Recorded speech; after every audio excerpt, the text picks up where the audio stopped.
साथियों, आपका एक बार फिर से आपके अपने चैनल पर स्वागत है। आज हम आपको एक बहुत ही मजेदार कथा सुनाने जा रहे हैं।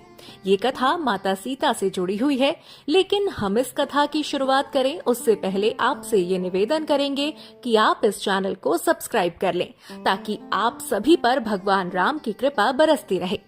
दोस्तों, ये बात तो हम सभी जानते हैं कि माता सीता एक सावित्री और पतिव्रता नारी थी।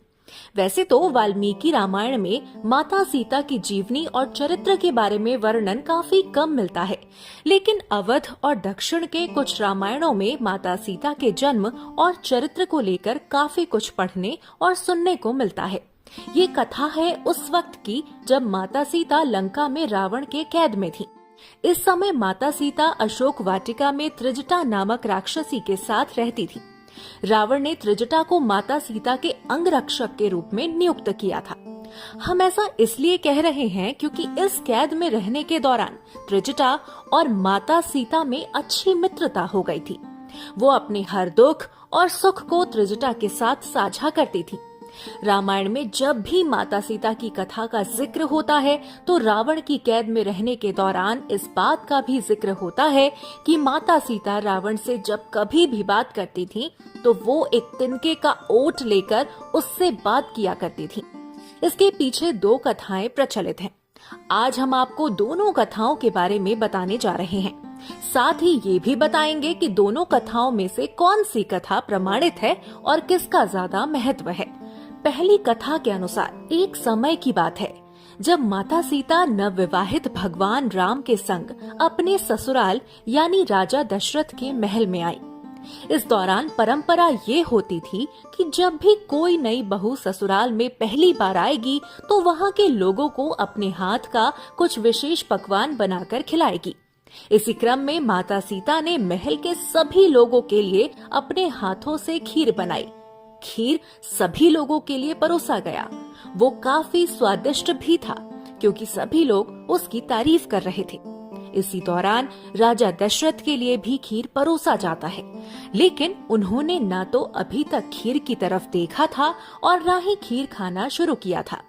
इसी दौरान माता सीता की नजर राजा दशरथ के सामने रखे उस पात्र पर पड़ती है जिसमें खीर रखा हुआ था।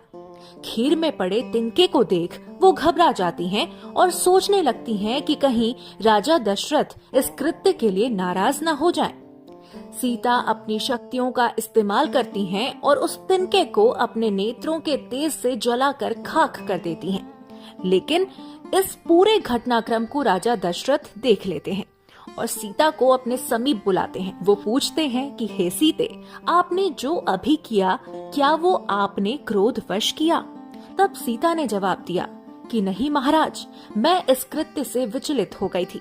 इसी कारण से मेरे नेत्रों के तेज से ये तिनका जलकर खाक हो गया। तब दशरथ ने कहा कि सीता, आप कभी भी किसी को सीधे विचलित मन से मत देखिएगा, नहीं तो वो इसी तरह से जलकर खाक हो जाएगा। रावण की कैद में जब माता सीता रहीं और जब कभी भी रावण माता सीता के समीप आता था तो वो क्रोध से भर जाती थी और विचलित भी हो जाती थी। यही कारण था कि वो कभी भी रावण की तरफ सीधे न देखकर एक तिनके का ओट लेकर उसे देखती थी। दूसरी कथा के मुताबिक माता सीता भूमिपुत्री थी, यानी कि उनका जन्म पृथ्वी से हुआ था।